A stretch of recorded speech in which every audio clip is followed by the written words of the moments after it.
The Leaf. People love the Nissan Leaf. In its last year of production of the previous model, it outsold all the other pure electric cars put together. That, my friend, is not a bad stat. It's not, nor is the fact that it's the best-selling EV in the world. But if you stand still, you get overtaken, and Nissan know that. So this is version 2, which arrived in 2018, with more speed, faster charging, and a few more gadgets. And a weird face. Don't be mean. It's very unkind of you. Loads of people love the Leaf, me included. Okay. Now, before we get down to the details, do make sure you subscribe to the channel and click the little bell icon somewhere around so you know when our latest video has landed. And if there are any terms like chadamo or e-pedal that are a little bit confusing, then check out our EV dictionary on electrifying.com, where you can also find our full review of the Nissan Leaf.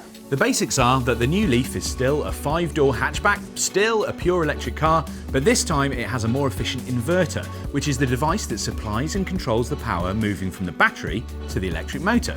And it also has an actual better battery, so capacity is up for the base model. That works out at around 168 miles of range every time you charge, which is pretty good for an EV in this price range. Yeah, and all that translates to around 150 horsepower and under 8 seconds to get to 62, which is perfectly good for, well, just about everything.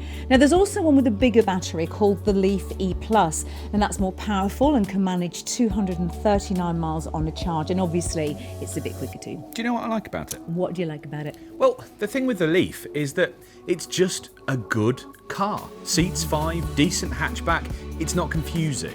It takes about 30 seconds to get used to, and then that is that, no more fuss. Which is exactly what you want. The thing I really like is the e-pedal.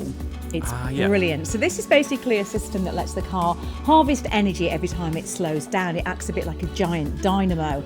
Every time you lift off the accelerator, it gathers up the energy and also slows you down without having to use the brakes. It even decides when it needs to put on the brake lights, and I think it's fantastic. That can take a bit of getting used to, but it is worth it. So, the interior. It's nice enough, but nothing I'll be on the phone to my mum about, and there's plenty of nice things even on the base model. But there are other advantages. Go on. Well, if you're feeling a bit worried about a longer journey, Nissan will lend you a non-EV for a couple of weeks in the first 3 years. That's desperately handy if you're a bit worried. But you know, in reality, you don't need to be worried. I know Leaf owners who drive the length and breadth of the country in them. Now, if our talk of rapid chargers, kilowatts and range is all a bit confusing, then as we've said, take a look at our EV dictionary on electrifying.com once you've watched this. It's your handy guide to the terms the car industry loves to invent to really complicate matters. True. So, Leafs. Leafs have been about for a little while now. They've had no significant problems with batteries, with over 300,000 sold. And Nissan guarantees the battery for 8 years and promises to buy them back anyway. Tom, did you know that a Leaf can make you money? No. It can. That's because the Leaf's chadamo charger is capable of car-to-grid electricity flow too. So you can make money by charging on cheap night rate electricity, then selling it back when the rate is higher at peak times. Ooh. That's not bad, is it? Anyway, let's talk about the tech. The Leaf has an 8-inch touchscreen system which comes as standard on every car, and it's perfectly fine.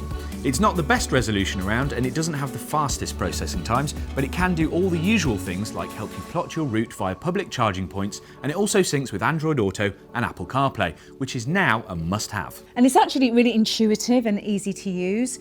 Now, when it comes to safety, the Leaf has an excellent track record with a full 5-star rating from the Euro NCAP safety experts. So come on, is it any good? Bluntly, yes, we like the Leaf. The styling is a thing of personal taste, and the Leaf E+ is a bit expensive. But as a practical, useful and simple electric hatchback, this is a winner. The N connector is the best mix of kit, and we'd stick with a smaller battery to keep costs down.